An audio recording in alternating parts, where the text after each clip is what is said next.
والسلام على سيدنا محمد صلى الله عليه وسلم وعلى آله وأزواجه وذرياته وأهل بيته وإخوته الطيبين الطاهرين رضوان الله تعالى عليهم أجمعين.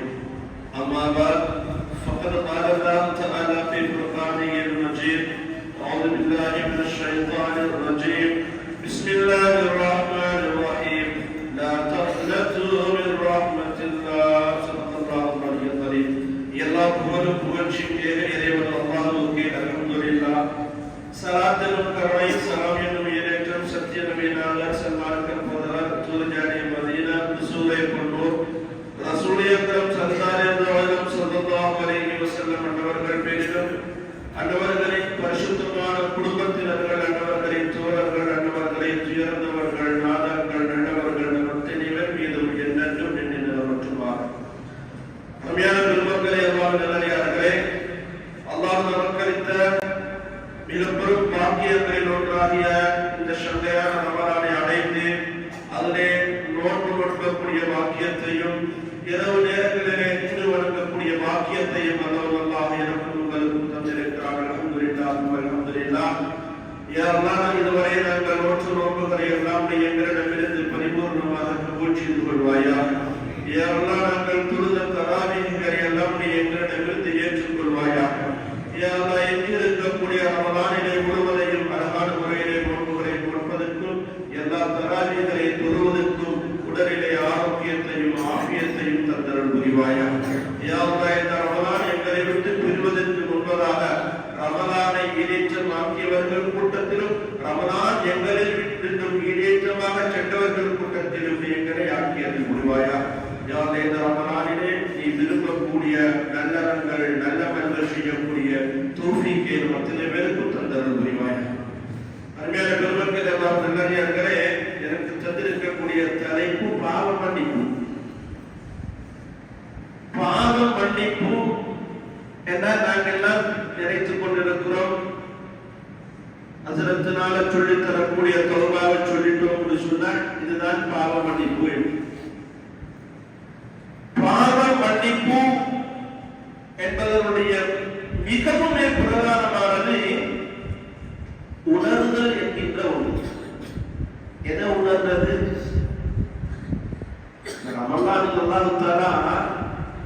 பணம் படைத்தவன் ஏழையின் பசியை உணர வேண்டும் என்றுதான் ரமலானை அல்லாஹ் தஆலா ஒட்டுமொத்த மக்களுக்கு கடமையாக்கி பணம் படைத்தவன் ஏழையினுடைய பசியை அதன் மூலமாக உணர்வதனால் ஏழையினுடைய கஷ்டங்களை போக்குகிறான். இது ஒரு வகையான உணர்வு. பாவத்தை எப்படி உணர்வது? ஒரு மனிதன் பாவத்தில் இருந்து பாவ மன்னிப்பு கேட்பதற்கு முன்பதாக தான் செய்த பாவத்தை உணர வேண்டும். தான் செஞ்சது பாவமா அதை விளங்குவோம். ஓ, பாவம்னா எந்த பாவம்? சிறிய பாவமா அல்லது பெரிய பாவமா? இறை மீறல் சார்ந்த பாவமா அல்லது மனித உரிமை மீறல் சார்ந்த பாவமா? எந்த வகை பாவத்தை நான் செய்திருக்கிறேன் என்பதை உணர வேண்டும். பாவங்கள் மொத்தம் எத்தனை வகை இருக்கிறது? கிட்டத்தட்ட 7 வகையான பாவம் இருக்கு. அதுல முதலாவது சொல்லுவார்கள் அல் ஹதா. ஹதா என்று சொல்லக்கூடிய பாவம் யதார்த்தமாக ஒரு மனிதனிடம் நின்றும் தான் அறியாமல் நிகழும் பாவம். இதுதான் ஆதம் அலைஹிஸ்ஸலாத்துக்கு வந்துச்சு. ஆதம் அலைஹிஸ்ஸலாத்துக்கு நிகழ்ந்த பாவம் அது. நபித்தோழர்கள் என்று ஒருவராக நாம் அறிந்த வரலாறு ஸஅலபா ரலியல்லாஹு அன்ஹு. ரொம்ப கிளியரா கேக்குதா? முரகுறது. ஸஅலபா ரலியல்லாஹு அன்ஹு அவங்க ஸல்லல்லாஹு அலைஹி வஸல்லம் ஒரு தேவைக்காக வெளியே அனுப்புறாங்க. ஸஅலபா ரலியல்லாஹு இது வேலையை செஞ்சுட்டு வாங்க அடுத்த அனுப்புறாங்கன்னு வச்சுக்கொள்ளுங்களேன். ஸஅலபா ரலியல்லாஹு அன்ஹு அவர்கள் சென்று கொண்டிருக்கும் போது யதார்த்தமாக ஒரு வீட்டு பார்க்க வேண்டிய சூழல் யதார்த்தமாக பார்க்கிறார்கள். காத்தளிக்கிறது. அங்கே திரை விலகுவதனால் ஒரு பெண்மணியை பார்க்கிறார். வேறு ஒன்று பார்க்கல, கட்சி போட்டு பிளேட் பண்ணி அந்த பெண்மணி இருக்கிற நேரத்தை உள்ள எட்டி அப்படி பார்க்கல. யதார்த்தமாக பார்ப்பார்கள். இதை அவர்கள் பாவம் என்று உணர்ந்து மார்க்கம் தடுத்த ஒன்றை ஒரு அந்நிய பெண்ணை பார்த்த இந்த கண்ணால் நான் இனிமேல் நாயகத்தை எப்படி பார்ப்பது? எப்படி உணர்வாங்க? அந்நிய பெண்ணை பார்த்துட்டு அந்த கண்ணை கொண்டு நான் எப்படி நாயகத்தை திரும்ப பார்ப்பேன்? இதுக்கு பின்னால் நாயகத்துடைய முகத்துடைய எப்படி நான் முடிப்பேன்? ஒரு பாவத்தை செய்துவிட்டேனே என்று அந்த பாவத்தை அவர்கள் உணர்கிறார்கள், அதற்காக வருந்துகிறார்கள். இனிமேல் நாயகத்துடைய சன்னிதானத்தில் நான் இருக்க மாட்டேன், போக மாட்டேன் என்று தன்னைத்தானே மறுத்துக் கொள்கிறார்கள். தேவைக்கு அனுப்பின சாயபாரதிய காரணம் ஸல்லல்லாஹு அலைஹி வஸல்லம் சொல்றாங்க, சாயபா ஒரு தேவைக்கு அனுப்பினப்பா, இன்னும் ஆளக்கானல போய் பார்த்துட்டு வாங்க. சஹாபாக்கள் வரலாறு போய் தேடி பார்த்துட்டு வராங்க. ஒரு மூலையில் இருந்து பாலைவனம் இருந்து அழுது கொண்டிருக்கிறாங்க சஹாபாக்கள் எல்லாம். ஸல்லல்லாஹு அலைஹி வஸல்லம் அவர்கள் உங்கள் அழைத்து வர சொன்னார்கள் என்று சஹாபாக்கள் வீட்டுக்கு அழைத்து வந்தாங்க. வீட்டு செய்தி ஸல்லல்லாஹு அலைஹி வஸல்லம் பார்க்கிறாங்க. என்ன சஹாபாய் இல்லையா ரசூலுல்லாஹ், ஒரு பாவத்தை நான் செய்துவிட்டேன், அதனால் நான் உங்களுடைய முகத்தை என்னுடைய கண்ணை கொண்டு பார்த்து வெட்கப்படுகிறேன். நான் ஸல்லல்லாஹு அலைஹி வஸல்லம் அவர்கள் சலவரையெல்லாம் அந்த பாவத்தை நினைத்து அந்த பாவத்தை உணர்ந்து வருந்தி என்ற அளவுக்கு என்ன தொண்டையில தண்ணி கூட இறங்காத நிலைமைக்கு வந்து ஸல்லல்லாஹு அலைஹி வஸல்லம் கடைசியில அந்த சஹாபாக்களை அவர்கள் மயக்கமுற்று விடக்கூடிய நிலைமை ஸல்லல்லாஹு அலைஹி வஸல்லம் அவர்களுடைய முபாரக்கான காலினை எடுத்து வைக்கிறாங்க. அப்ப சொல்றாங்க, ரசூலுல்லாஹ், என்னுடைய ஒவ்வொரு நரம்புகளிலும் ஒவ்வொரு மூச்சுகளிலும் எலும்பு ஊறுவதை போன்று நான் உணர்கிறேன் சொன்னாங்க. ஸல்லல்லாஹு அலைஹி வஸல்லம் சஹாபாவுக்கு சக்கராத்து வேதனை, சஹாபாவுக்கு சக்கராத்து வேதனை, அதையெல்லாம் உணரக்கூடிய உணர்வு தான் என்று சொன்னாங்க. சொன்னார், தன்னிடம் நின்று ஒரு சிறு பாவம், அந்த ஹத்தை என்று சொல்லக்கூடிய தான் அறியாமல் நிகழ்ந்த ஒரு பாவத்திற்காக இந்த அளவுக்கு தன்னை மாய்த்து வருத்தப்பட்டவர்கள் அப்படி சஹாபாக்கள். இது முதலாவது ஒரு பாவம், ஹத்தை. நமக்கு இது கணக்கே இல்லை இல்லையா? இதெல்லாம் ஒரு பாவம் மனசு மறுபடியும் செஞ்சுட்டு போகும். அல்லாஹ் பாருங்க. இது முதலாவது வகையான பாவம். இரண்டாவது வகையான பாவம் அஸ்ஸய்யிஆத். ஸய்யிஆத் என்றால் ஏற்கனவே எங்களில் நின்றும் தவறுதலாக நடந்த பாவத்தை மீண்டும் நாங்கள் வேண்டுமென்றே இன்னொரு செய்தது. யதார்த்தமா ஒரு குடும்பத்தில் போற பார்த்துட்டோ முடிச்சு மீண்டும் வேண்டுமென்றே திரும்ப பார்த்தாது செய்யாதுக்குள்ள வந்து மீண்டும் அத யூடியூப், ஃபேஸ்புக் ஏதோ ஒரு தேவை நிமித்தமாக சென்று கொண்டிருக்கிறோம். ஏதோ ஒரு தபால காட்சி தள்ளிட்டு போயிட்டே இருப்போம். மீண்டும் அதே லிங்குக்குள் ஊடாக சென்று பார்த்தால் அது செய்யாது. அதே செய்யாதி. மார்க்கம் தடுத்த ஒன்றை வேண்டுமென்றே செய்வது செய்யாது. இது இரண்டாவது வகை பாவம். மூணாவது வகை பாவம், இந்த மார்க்கம் தடுத்த ஒரு பாவத்தை வேண்டும் என்றே அதே பாவத்தை பல விடுத்தம் திரும்ப திரும்ப திரும்ப திரும்ப செய்வது செய்யாது. தன்பு. அதனால்தான் தன்பு என்பது ஒருவருடைய பண்பை துரு. எங்களை பிழை மன்னிப்பாயாக.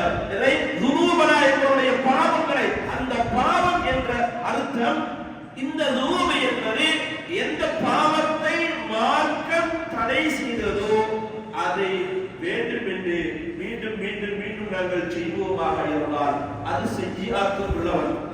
நான் மூணு பாவம் சொல்லிட்டு, ஒன்று ஹத்தாய், இரண்டாவது செய்யாத்து, மூணாவது தம்பு.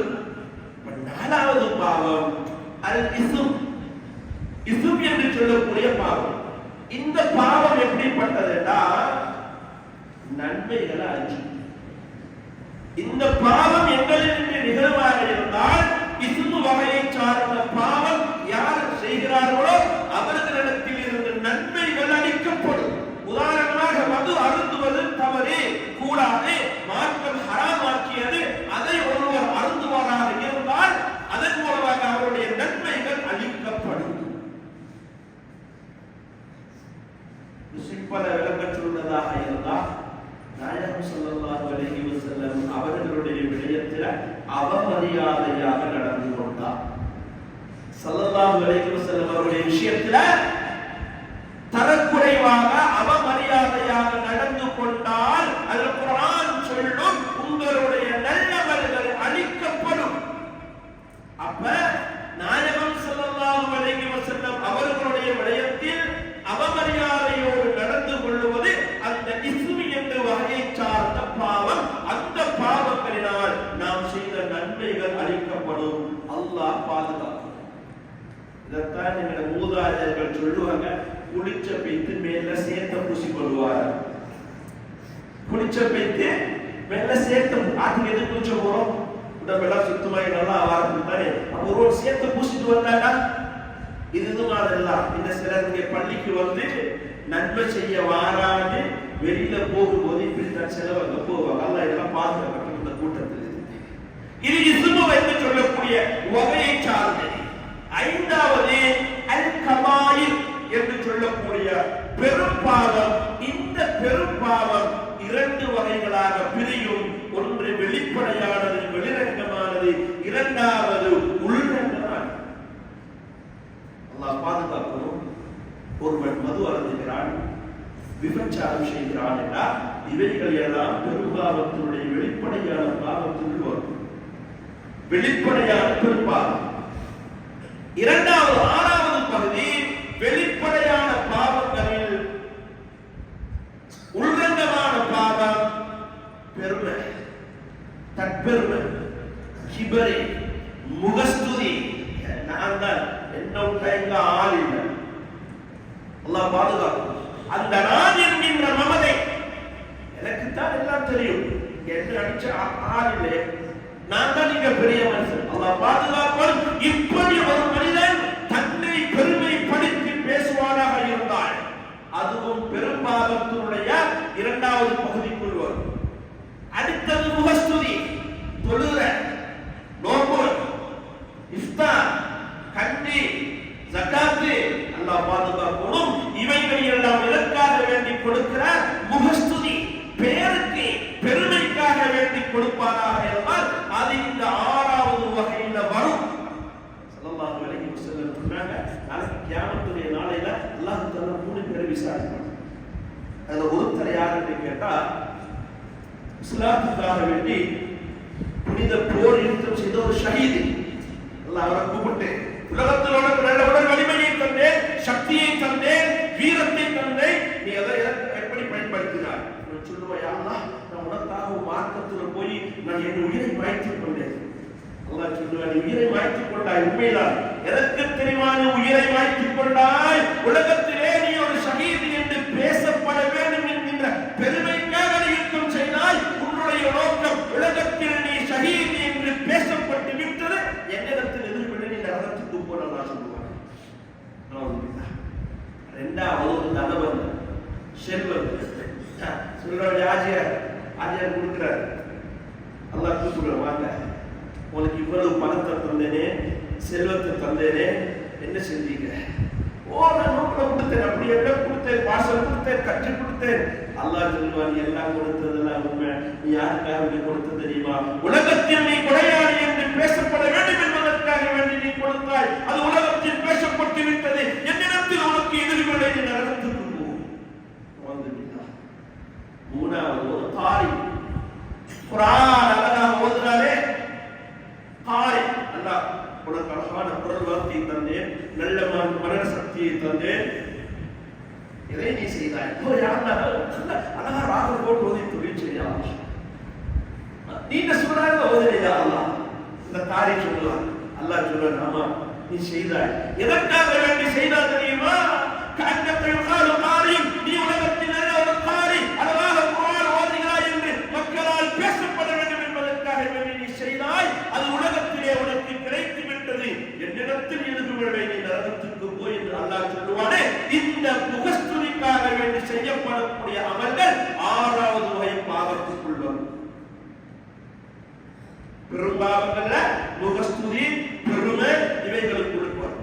இவைகள் எல்லாம் இறைவனிடத்தில் நாளை மறுமையில் எங்களை வெறும் கையோடு நிறுத்தக்கூடிய செயற்பாடுகள் தான் முகஸ்துதியும் தற்பெருமையும். அல்லாஹ் அப்படிப்பட்ட முகஸ்துதியை விட்டு எங்களை எங்களுடைய அமல்களையும் பாதுகாக்கும். அது ஆறாவது வகை. ஏழாவது வகை அஸ்ஸவாயிர், சிறிய பாவங்கள், சிறு பாவங்கள். இதுதான் ரொம்ப டேஞ்சர். இந்த சின்ன சின்ன விஷயத்தை நம்ம யாரும் கணக்கெடுக்கணும். தமிழ்ல சொல்லுவாங்க இல்லையா, சிறு துள்ளி பெருவெள்ளம். ஒவ்வொரு துள்ளி சேர்ந்ததுதான் வெள்ளமாக மாறும். ஆனா அந்த ஒரு துள்ளியினுடைய பொறுமதி நமக்கு தெரியல. ஒவ்வொரு துள்ளிகளும் விழுந்து விழுந்து விழுந்து சேரும் போது அவைகள் பெரும் வெள்ளங்களாக மாறுகிறது என்றால் அந்த பெரும் வெள்ளத்திற்கு காரணம் அந்த சிறு துள்ளி.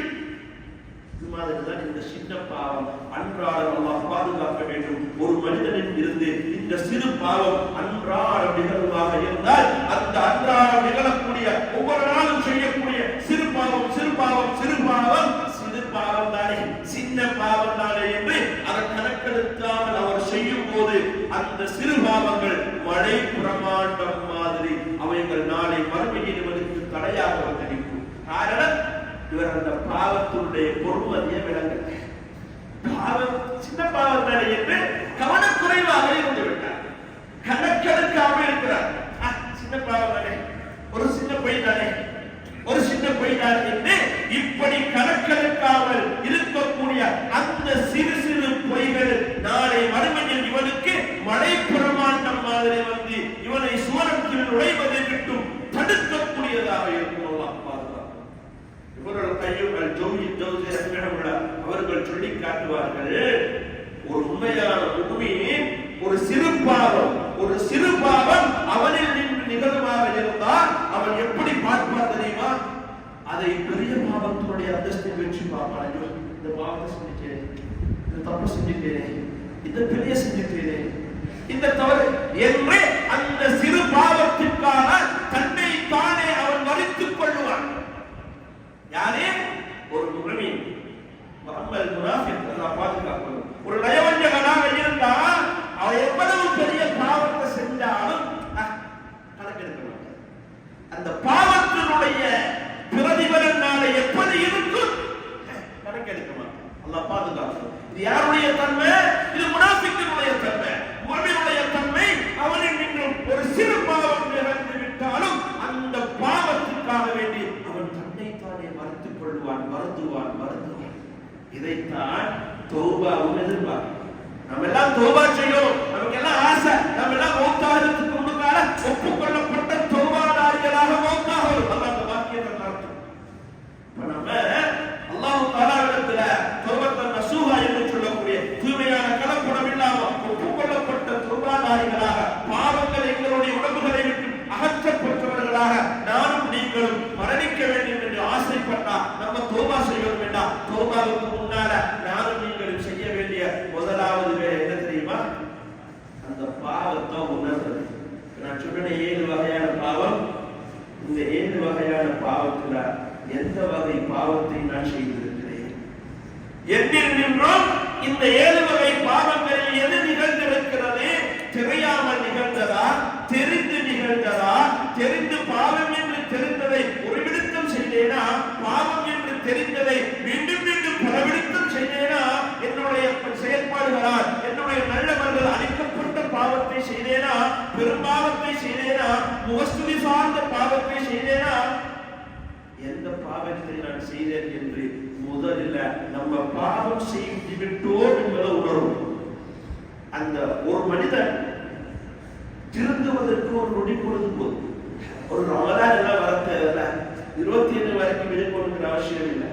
ஒரு மனிதன் அல்லாஹ்வுடைய அச்சம், அல்லாஹ்வுடைய பயம், நரகத்தினுடைய பயம், கபரினுடைய சிந்தனை, அல்லாஹ் எங்களை பார்த்துக் கொண்டிருக்கிறான், அல்லாஹ்விடத்தில் அனைத்தும் பதிவு செய்யப்படுகிறது, இறைவனுக்கு எதுவும் மறைந்ததல்ல என்கின்ற சிந்தனை ஒரு மனிதனுடைய உள்ளத்தில் வந்துவிட்டால் அவன் எந்த நிலைமையில் இருந்தாலும் அந்த ஒரு சிறிய உணர்வு அவனுடைய உள்ளத்தில் வந்துவிட்டால் அது போதும் அவன் அல்லாஹ்விடத்தில் அங்கீகரிக்கப்பட்டவனாக மாறும்.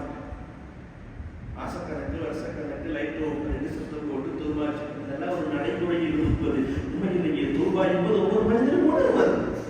என்னுடைய கல்வால் நான் உணர வேண்டும். யா அல்லாஹ், இப்படி பாவங்களை உனக்கு செய்திருக்கிறேனே யா அல்லாஹ், உனக்கு நான் மாறி செய்திருக்கிறேனே யா அல்லாஹ், நாளை நான் உள்ளத்திலே வர வேண்டுமே யா அல்லாஹ், உன் சன்னிதானத்திலே எதுவும் மறைந்ததில்லையே யா அல்லாஹ், என்னுடைய செயல், என்னுடைய செயற்பாடு, என்னுடைய எண்ணங்கள் அனைத்தும் யா அல்லாஹ் உனக்கு மறைந்த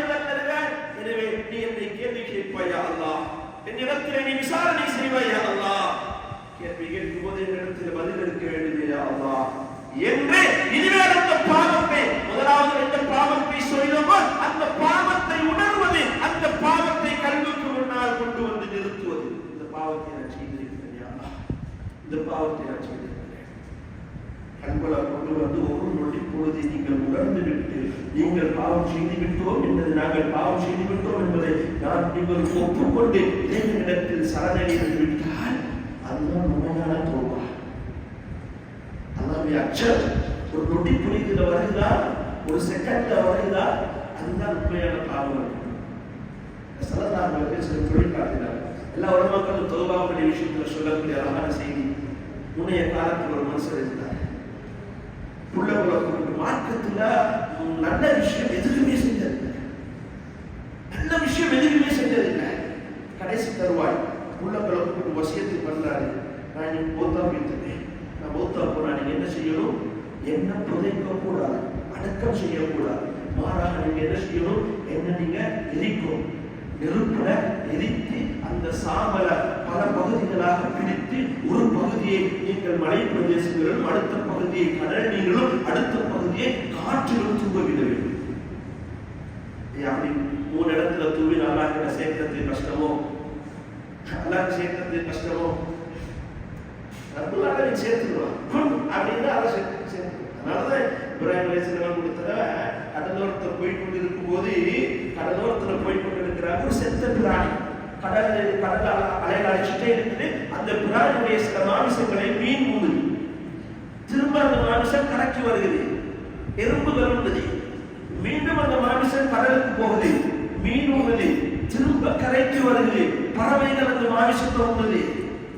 இப்ராஹிம் அலைஹிஸ்ஸலாத்துக்கு அப்படியே யோசிக்கிறாங்க, உலகத்தான நாளைக்கு எல்லாரும் எப்படி சேர்ப்பாங்க சொல்லியிருக்கிறாங்க.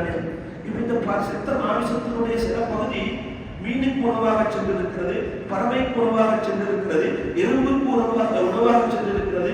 பறவையினுடைய வயிற்றிலிருந்தும், மீனினுடைய வயிற்றிலிருந்தும், எறும்பினுடைய வயிற்றிலிருந்தும் நாளைக்கு முடியும். அல்லாஹ் எப்படி ஒரு சேர்ப்பான்? நீ எப்படி மௌத்தானவங்களை நீ உயிர்ப்பிப்பை? அவலம் துமின் என்ற இப்ராஹிம் அலைஹிஸ்ஸலாம், நீங்க உங்களுக்கு ஈமான் வரலையா? ஈமான் கொண்டுட்டேன் என்றாலும் நீ எத்துமைன்ற கல்வி நான் கண்கூடாக காணணும் இல்லையா? நான் கண்கூடாக காண வேண்டும், எனது உள்ளம் சாந்தி பெற வேண்டும். யா அல்லாஹ் ஒரு கேள்வியை கேட்கிறாங்க. அது எப்படி நாளைக்கு மறுமையில எல்லாரையும் இப்படி ஒவ்வொரு பகுதியில போனவர்களை கொண்டு சேர்ப்பாங்க? குர்ஆனுடைய வரலாறு இப்ராஹிம் அலைஹிஸ்ஸலாத்துக்கு சொல்றான். இப்ராஹிம் அலைஹிஸ்ஸலாம் நான் பறவைகளை எடுங்க, நாளைக்கு குர்பான் கொடுத்து அந்த இறைச்சிகளை நாளையும் மிக்ஸ் பண்ணுங்க, மிக்ஸ் பண்ணி அந்த நாளையும் 4 பகுதிகளாக பிரிச்சு 4 மலைக்கு மேல வச்சுட்டு அவைகளை நீங்க கூப்பிடுங்க. அவைகள் அந்தரத்துல அந்த துண்டு வைக்கப்பட்ட பறவைகளுடைய துண்டு அந்தரத்துல உயிர் பெற்று முழு பறவையாக வந்துடும். அப்படியே செய்யறாங்க. இப்ராஹிம் அலைஹிஸ்ஸலாம் கூப்பிடுறாங்க. 4 மலையில வைக்கப்பட்ட ஒவ்வொரு இறைச்சி துண்டுகளும் அப்படியே பறந்து நடுமணத்தில் அவைகள் ஒன்றோடு சேர்ந்து இணைந்து முழு பறவையாக மாறி பறக்குது. ஏற்கனவே செஞ்சுக்காங்க. அப்ப எங்களுடைய எரித்து சாம்பலை காற்றிலே தூவவிட்டாலும், கடலிலே கரைத்தாலும், காடுகளிலே எரி போட்டாலும் ரப்பல் ஆலமீன் சர்வ வல்லமை கொண்டவன், எங்கிருந்தாலும் அல்லாஹ் எழுப்பாட்டுவான். இந்த மனுஷன் அப்படியே செஞ்சுட்டாரா? குள்ளங்களுக்கு வசியத்து பண்றாரு, நான் மௌத்தானா என்ன எரிச்சு சாம்பல பகுதிகளாக பிரிச்சு கடலிலும் காற்றிலும் நீரிலும் எல்லாம் தூவிடும். அப்படியே செஞ்சுட்டாங்க. அல்லாஹ் தஆலா எல்லாத்தையும் சேர்க்கிறார். ஒரு சேர்ச்சி அந்த மனுஷன் நல்லா கேட்கிறா, ஏன் இப்படி பண்ணிட்ட?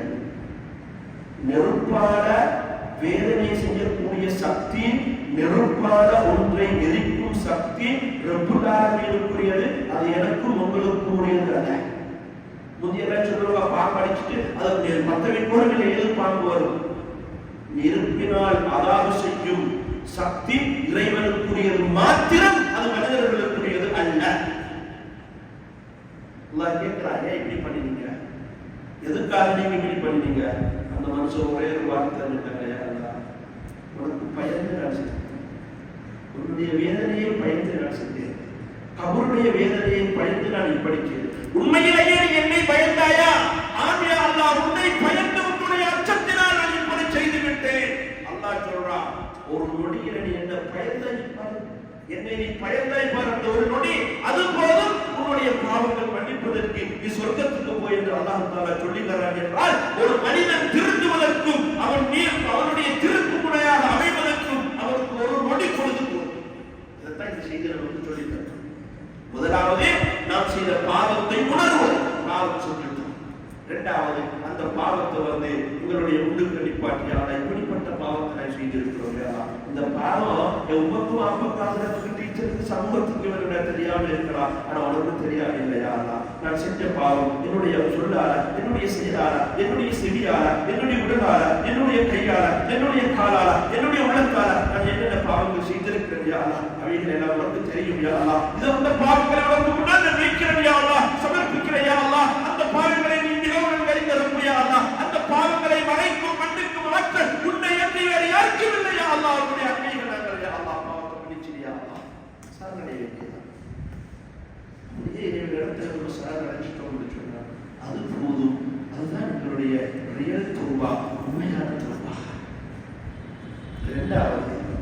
இரண்டாவது விஷயம், இறைவன் பேரில் குஸ்ருல் நன்றி வைக்க வேண்டும், நல்லெண்ணம் வைக்க வேண்டும். நான் உண்மையிலே பாவியாக இருக்கிறேன், அல்லாஹ்வுக்கும் ரசூலுக்கும் மாற்றங்கள் நிறைய செய்திருக்கிறேன். ஆயினும் என்னுடைய பாவத்தை விட இறைவனுடைய ரஹ்மத்து விசாலமானது, என்னுடைய பாவத்தை விட அல்லாஹ்வுடைய மக்ஃபிரத் விசாலமானது. பெற்ற தாயை விட 70 மடங்கு இரக்கமும் கருணையும் உள்ள ரப்பு நிச்சயமாக என்னுடைய பாவங்களை மன்னிக்க போதுமானோம். அவனை எண்ணி என்னுடைய பாவங்களை மன்னிக்கும் ரப்பு யாரும் இல்லை என்று இறைவனின் மீது உண்மையான ஹுஸ்னுல் நன்றி என்று சொல்லக்கூடிய நல்லெண்ணம் வைப்பு. அடுத்தது ரப்பிடத்தில் ஆதரவு வைக்கிறது. எல்லாம் மன்னிச்சிடியாளா, எல்லாம் மன்னிச்சிடியாளா, நீ மன்னிக்காவிட்டா என்னுடைய நஷ்டவரை யாரும் இல்லையா? நீ எங்களுடைய பாவங்களை மன்னிக்கவில்லை என்றால் பாவங்களை மன்னிக்கக்கூடிய ரப்பு உன்னை என்று எங்களுக்கு வேறு யாரும் இல்லையா என்று இறைவனின் மீது ஆதரவு வைக்க வேண்டும். இறைவனின் மீது அல்லாஹ் இஸ்ஸாத் குர்ஆன்ல சொல்றான், குல் யா இபாதியல்லதீன அஸ்ரஃபு அலா அன்ஃபுஸிஹிம் லா தக்னது மின் ரஹ்மத்தில்லாஹ். அல்லாஹ்வுடைய ரஹ்மத்தை அருளை விட்டு நீங்க நிராசையாகிறார்கள். அல்லாஹ்வுடைய ஆதரவை விட்டும் அல்லாஹ்வுடைய அருளை விட்டும் நீங்கள் நிராசையாகிறார்கள். நான் இப்படி எல்லாம் பாவம் செய்திருக்கிறேன், அல்லாஹ் என்ன மன்னிக்க மாட்டானோ தெரியா, அல்லாஹ் என்ன பொழுது. நமக்கு யாருக்கும் அந்த வார்த்தையை பயன்படுத்த முடியாது. அல்லாஹ் பாவத்தை மன்னிக்க மாட்டார் என்று நமக்கு அடுத்தவங்களை பார்த்து சொல்ல முடியாது. அல்லாஹ் என்ன பாவத்தை மன்னிக்க மாட்டானோ என்று தனக்குத்தானே சொல்லும் ஆற்றலும் எங்களுக்கு இல்லை. ஏன்னா அது இறைவனுடைய தனிப்பெரும் கிருபையோடு சம்பந்தப்பட்டது. அதுல யாருக்கும் கையடிக்கல, எனக்கு செல்லல, இங்க இருக்கிறவங்க யாருக்கும் அல்லாஹ்வோட பாவத்தை மன்னிக்க மாட்டான் நவுது பில்லாஹ் அப்படி யாருக்கும் சொல்லல. ஒரு காலத்துல ரெண்டு கூட்டம் வாழ்ந்தாங்க. ஒருத்தர் வழக்கசாலி, எப்ப பார்த்தாலும் பண்டிகையும் கையுமா தொழில் இருப்பார். அடுத்தவர் கொஞ்சம் இப்படி போறவரை பாவங்கள் செய்தவர் ஒரு மனுஷன். இந்த வழக்கசாலி எப்ப பார்த்தாலும் அடுத்த நண்பனுக்கு வசியத்து பண்ணிட்டே இருப்பான், பாவம் செய்யாது இப்படி நடக்காத. ஒரு தடவை அந்த பாவம் செய்யறவன் வழக்கசாலியை பார்த்து கேட்கிறான், எப்ப பார்த்தாலும் என்ன கூப்பிட்டுட்டே இருக்குது, அல்லாஹ் உனக்கு இதுதான் இந்த டியூட்டி தான் தந்திக்கிறான், அல்லாஹ் உனக்கு இந்த பொறுப்பு தான் தந்திக்கிறான், என்ன பார்க்கறதுதான் உன்ன வேலை, நீ ஒன்னு அமல செஞ்சுட்டு நீ இரு. இவர் சொல்றார், அன்னை நீ வரப்படி என்ன போற நீ விட்டுடி, நீ யாரு? ஒரு கட்டத்துல கோபப்பட்டு அந்த வழக்கசாலி பாவம் செஞ்ச நண்பனை பார்த்து சொல்றான், அல்லாஹ் உங்க பாவத்தை மன்னிக்க மாட்டான், அல்லாஹ் உன்னை நரகத்துல போடுவான், அல்லாஹ் உன்னை சொர்க்கத்துக்கு அனுப்ப மாட்டான். அல்லாஹ் ரெண்டு பேரையும் மௌத்தாக்குறான். ஒரே நேரத்துல மௌத்தாக்கி ரெண்டு பேரையும் அல்லாஹ்வுடைய சன்னிதானத்துல ஒதுக்கி வச்சுட்டு அல்லாஹ் தஆலா அந்த கெட்ட மனுஷன் என்னே அவனை பார்த்து நீ சொர்க்கத்துக்கு போ. கெட்ட மனுஷனை பார்த்து அல்லாஹ் என்ன சொல்றான், நீ சொர்க்கத்துக்கு போ. இந்த வழக்கசாலியை கூப்பிட்டு நீ வா, நீ நரகத்துக்கு போ. ஏன் அல்லாஹ் என்ன நரகத்துக்கு அனுப்புற? ஏன் ரஹ்மத்தை பங்கு வைக்கிறதுக்கு நீ யார்? ரொம்ப கேட்ட கேள்வி எப்படி தெரியுமா? ஏன் ரஹ்மத்தை பங்கு வைப்பதற்கு நீ யார்? இவனுக்கு என்னுடைய அருள் கிடைக்காது, ஆதரவு கிடைக்காது என்று சொல்லும் அதிகாரத்தை உனக்கு தந்தது யார்? என்னுடைய ரஹ்மத்தை பற்றி உனக்கு என்ன தெரியும்? ரொம்ப கோபப்படுறான். எதுக்கு? அவன் மேலிடம் ஆதரவு வைக்கல,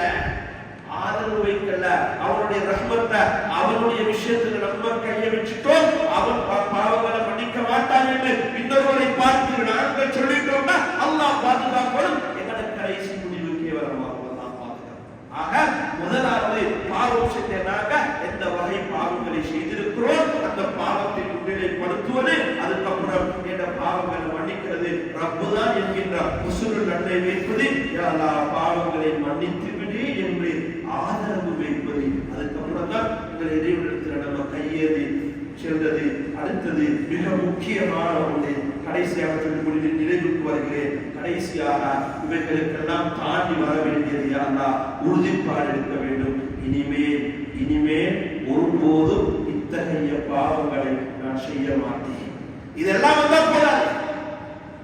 பாவத்தை அறிவது, உணர்வது, கல்விக்கு கொண்டு நிறுத்துவது, இறைவன் மீது நல்லெண்ணம் வைப்பது, இறைவன் மீது ஆதரவு வைப்பது, அடுத்தபடியாக உறுதிமானம் எடுப்பதையாக கடந்த கால வாழ்க்கையிலே என்னுடைய வாழ்க்கையிலே இப்படி எல்லாம் பாவங்கள் நடந்திருக்கிறது அல்லாஹ், இனிமேல் உன்னை சாட்சியாக வைத்து நான் சொல்லுகிறேன் அல்லாஹ், இனிமேல் அத்தகைய பாவங்களை நான் செய்ய மாட்டேன் என்கின்ற அந்த உறுதிமானம் கண்டிப்பாக தௌபாவில் இருக்க வேண்டும். இதைத்தான் கண்மணி நாயகம் ஸல்லல்லாஹு அலைஹி வஸல்லம் அவர்கள் அந்த தௌபாவுடைய விளக்கத்துல தௌபா என்றால் என்ன என்கிற விஷயத்துல நமக்கு அழகாக தெளிவுபடுத்தியிருக்கிறார்கள், உலமாக்கள் தெளிவுபடுத்தியிருக்கிறார்கள். எனவே தௌபா என்பது பாவம் மன்னிப்பு என்பது இந்த அமைப்பில் நாங்கள் அமைத்துக் கொள்வோம். வல்லவர் அல்லாஹ் நமக்கு எங்களுடைய பாவங்களையும் குற்றம் குறைகளையும் மிகவும் நன்கருப்பாக இருக்கிறார். அந்த பாவங்களை அல்லாஹ் தஆலா நமக்கு எங்களுடைய பாவங்களையும் தவறுகளையும் குற்றம் குறைகளையும் மறைத்து மன்னித்து அவருடைய அருளுக்கும் ரஹ்மத்துக்கும் பாவ மன்னிப்புக்கும் மகசுரத்துக்கும் உட்பட்ட நல்லவர்கள் ஸ்ரீதேவியின் கூட்டத்தில் யா அல்லாஹ் எங்களையும் எங்களை பெற்ற மாதா பிதாக்களையும் நாங்கள் பெற்ற குழந்தைகளையும் உடன்பிறப்புகளையும் மனைவி மக்களையும் சேர்த்தருள் புரிவாயாக. யா அல்லாஹ் அத்தனை பேரையும் சாலிஹான மக்கள் கூட்டத்திலே சேர்த்தருள் புரிவாயாக. இந்த சொர்க்கத்துக்கு தகுதியானவர்கள் கூட்டத்திலே சேர்த்தருள் புரிவாயாக.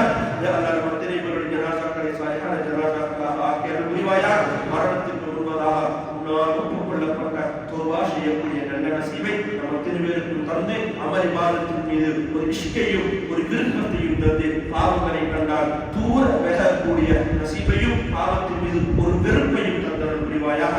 ஆமீன் ஆமீன். வாஹிரு தஅவானா அல்ஹம்துலில்லாஹி ரப்பில் ஆலமீன். அஸ்ஸலாமு அலைக்கும் வரஹ்மத்துல்லாஹி தஆலா.